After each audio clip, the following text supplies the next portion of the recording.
দীঘায় হোটেল ভাড়া নিয়ে দীর্ঘদিন ধরে পর্যটকদের মধ্যে নানা অসন্তোষ ও অভিযোগের সৃষ্টি হচ্ছিল। বেড়াতে এসে অনেকেই হোটেল বুকিংয়ের সময় ভাড়া বেশি নেওয়ার অভিযোগ করতেন। কখনো কখনো এক এক হোটেলে এক এক রকম ভাড়া দাবি করত, যার ফলে অনেক পর্যটক প্রতারিত বোধ করতেন।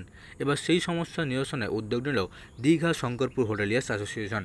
সংগঠনের পক্ষ থেকে প্রকাশ করা হলো ট্যুরিস্ট গাইড বুক, যেখানে হোটেলের নাম, রুমের ছবি, সর্বোচ্চ রুম ভাড়া সহ অন্যান্য গুরুত্বপূর্ণ তথ্যও তুলে ধরা হয়েছে।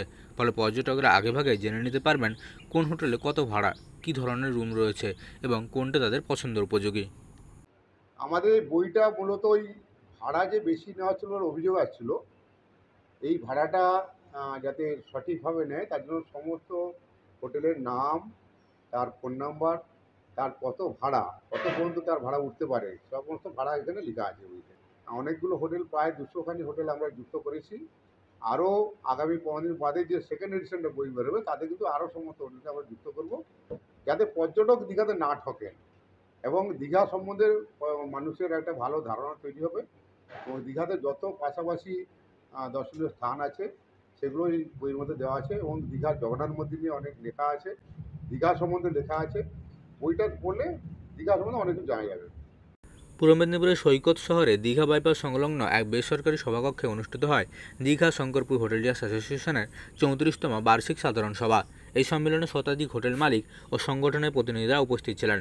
মূল আলোচ্য বিষয় ছিল পর্যটকদের স্বাচ্ছন্দ্য ও হোটেল পরিষেবায় মান উন্নয়ন।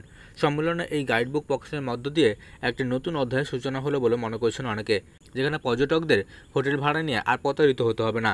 বইটি দীঘার প্রায় 200টি হোটেলকে অন্তর্ভুক্ত করে তৈরি করা হয়েছে। তাদের প্রতিটি হোটেলে সর্বোচ্চ রুম ভাড়া উল্লেখ করা হয়েছে, যাতে পর্যটকরা আগে থেকেই পরিকল্পনা করে আসতে পারেন। এই বইতে শুধুমাত্র হোটেল ভাড়াই নয়, দীঘা ও তার পার্শ্ববর্তী দর্শনীয় স্থানগুলিকেও বিবরণ দেওয়া হয়েছে। ফলে একজন পর্যটক খুব সহজেই জানতে পারবেন কোথায় কোথায় ঘোরা যেতে পারে এবং কিভাবে পৌঁছানো যাবে।